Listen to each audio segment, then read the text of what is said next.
Good afternoon. My name is Jana Lunden. I'm founder of the Natural Women's Council based in Ireland.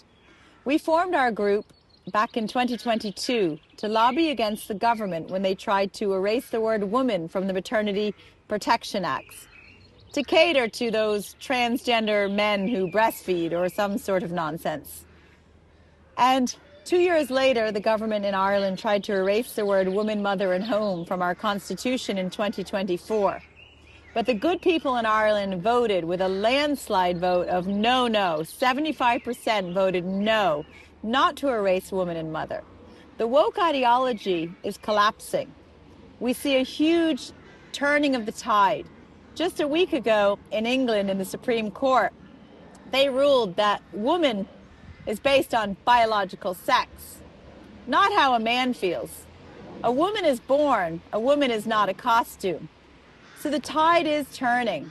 However, what's happening in the classroom is getting even worse. It's relentless. In Ireland, we have school books teaching children they can be a boy, girl, neither, or both. The gender ideology is being pushed on innocent children, despite the CAST report, which came out in April 2024, which discourages any type of transition socially amongst children. It even declares that pronouns are not neutral territory. But the Irish government is dismissing the medical best advice. And the Irish government is also doubling down against the UK Supreme Court ruling that a woman is based on biological sex. In addition to gender ideology in the classroom here in Ireland, we are seeing some highly sexual content in the school books and also the library books. Numerous pages on masturbation. Children pairing up for group activities to talk about sexual experiences that they wouldn't like, such as forced, painful, or violent sex. I think it's safe to say that most parents would not want their 12-year-old child to be discussing such things in group activities in school. And the third thing coming into schools is social justice activism. Things like making children feel that the world is going to burn up due to the climate crisis. Teaching children to be Marxist, social justice warriors. And for every hour they put of education in relation to that, that's an hour of good education they're missing. Forget about reading, writing, science, geography, and history. They'll be learning what pronoun they can choose. They'll be learning about cross-dressing and drag queens and fisting, bumming, handies, blowies, and masturbation, because obviously those things are needed to get a good job, right? The children will not have any hope in life, any chance at having a nice family home or getting a good job if their education is destroyed by such Marxist ideologies. So for all of you sitting in the room in Australia, first of all, you're not alone. Second, we look forward to partnering up with you.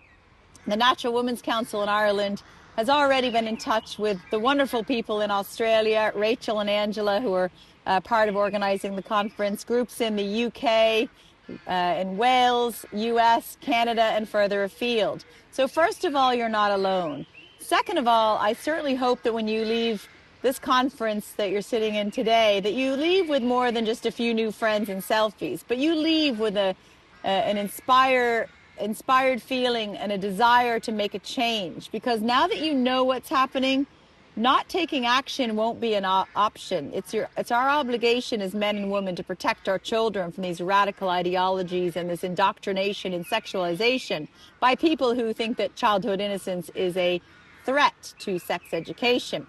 So hopefully you'll get up and do something about it.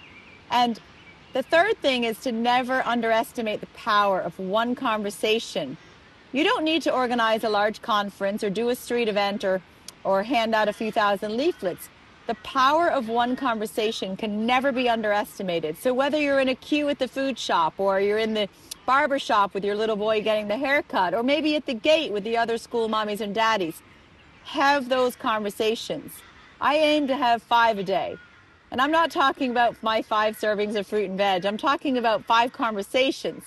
I have 5 conversations every single day about what's happening. And nobody wants this.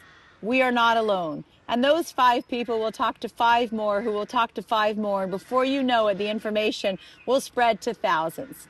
So whether you want to host a large event or do something big, or whether you want to just talk to one or two people at the school gate, never underestimate the power of one.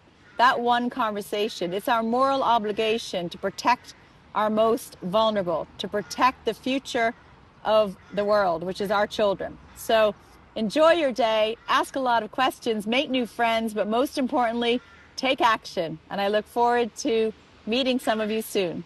Have a great day.